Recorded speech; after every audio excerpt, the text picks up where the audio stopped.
एक माँ जिसकी आज इकलौती बेटी की शादी है, माँ बेटी को वेडिंग गिफ्ट के तौर पर एक बैंक अकाउंट की पासबुक देती है तो बेटी अपनी माँ से पूछती है कि ये क्या है। माँ कहती है कि ये मेरी तरफ से एक छोटा सा वेडिंग तोहफा है, ये बैंक अकाउंट की पासबुक है, यह तुम्हारे जीवन की खुशी के लम्हों को संजोए रखेगी। आगे जब भी तुम दोनों की जिंदगी में कोई खुशी का मौका आए तो अपनी तरफ से इसमें कुछ पैसे डिपॉजिट करना, जितनी बड़ी खुशी उतनी ज़्यादा रकम, और उसके आगे लिख भी देना कि आज ये खुशी का मौका है इसलिए इतने पैसे जमा किए हैं। आज मेरी बेटी की शादी है तो मेरे लिए भी खुशी का दिन है कि इसलिए मैंने भी इसमें 1000 रुपये भी डिपॉजिट करा दिए हैं। और आगे डिस्क्रिप्शन में लिख भी दिया है कि आज मेरी बेटी की शादी है इसलिए मैं 1000 रुपये इसमें जमा करती हूँ। बेटी को अपनी माँ का दिया गिफ्ट बहुत प्यारा लगा। बेटी ने घर जाने के बाद जब यह बात अपने पति से की तो पति को भी यह चीज़ बहुत अच्छी लगी और कहने लगा कि ये तो बहुत अच्छा तरीका है अपने जीवन की खुशी के लम्हों को फिर से याद करने का। दोनों अब इंतजार ही कर रहे थे कि कब इसमें अगला डिपॉजिट हो। दोनों नए नए बहाने ढूंढते थे पैसे जमा करने के, कभी कि आज हम बाहर खाना खाने इसलिए 300 रुपये, आज पहली बार शाम पिक करने गए इसलिए 500 रुपये, आज हस्बैंड का जन्मदिन है 800 रुपये, आज वाइफ का जन्मदिन है इसलिए 800 रुपये। ऐसे करते करते उसमें एंट्रीज भी बती गई और अमाउंट भी, और उसमें काफ़ी पैसे इकट्ठा हो गए थे।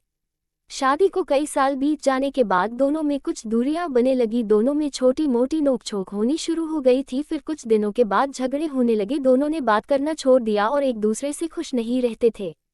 माँ को अपनी बेटी से मुलाकात किए हुए काफ़ी दिन हो चुके थे तो एक दिन माँ अपनी बेटी से मिलने के लिए बेटी के घर गई तो बेटी कहने लगी कि माँ, मैं अब और इस शादी में आगे अपना जीवन नहीं गुजार सकती।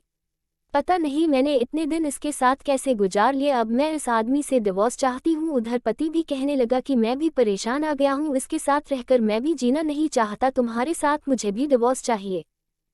माँ ने कहा ठीक है तुम दोनों अलग हो जाना, लेकिन याद है मैंने तुम्हारी शादी के दिन तोहफे में एक पासबुक दी थी। बेटी पासबुक निकाल कर लाई तो उसमें देखा कि उसमें बहुत पैसे जमा हैं।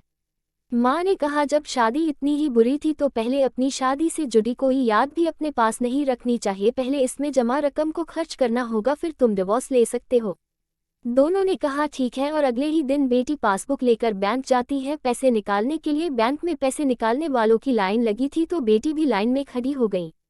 अब खड़े हुए काफ़ी देर हो गई थी, बेटी ने खड़े खड़े ही पासबुक खोली और देखने लगी कि इसमें कब कब पैसे जमा किए थे। बेटी देखते ही देखते उसे पता ही नहीं चला कि कब उसकी आंखें भर आई अपने बीते लम्हों को याद करके जो उसने उसी पति के साथ बिताए थे जिसे वो आज डिवोर्स देने चली थी।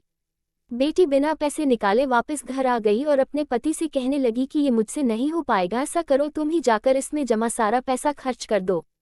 पति ने कहा ठीक है और पति बैंक गया, लाइन में खड़ा हो गया। उसकी नज़र भी पासबुक पर पड़ी और उन सारे खुशी के लम्हों पर पड़ी जो उसने अपनी उसी पत्नी के साथ बिताए थे जिसे वो आज तलाक देना चाहता है। अपने जीवन के सबसे हसीन लम्हों को याद करके पति की भी आंखें भर आई और वो भी लाइन से निकल गया। पति घर आया और पासबुक अपनी पत्नी के हाथ में दी तो पत्नी पासबुक में देखती है कि उसमें आज ही के दिन 5000 रुपये जमा हुए हैं और उसके आगे लिखा है कि आज खुशी का दिन है कि मुझे एहसास हो चुका है कि वो उसे छोड़ने जा रहा था जिसे वो सबसे ज़्यादा प्यार करता है। मैंने फैसला कर लिया है कि अब बाकी की सारी जिंदगी उसी के बिताना चाहता हूँ। यह देखकर दोनों की आंखें भर आई और गले लगकर खूब रोए और प्रॉमिस किया कि अब वो कभी नहीं लड़ेंगे।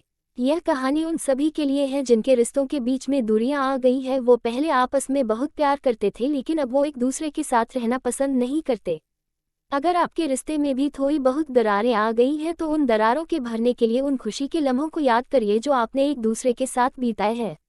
ये खुशी के पल आप दोनों में नई फीलिंग्स भर देंगे और आप दोनों के रिश्ते में नई जान आ जाएगी। इसलिए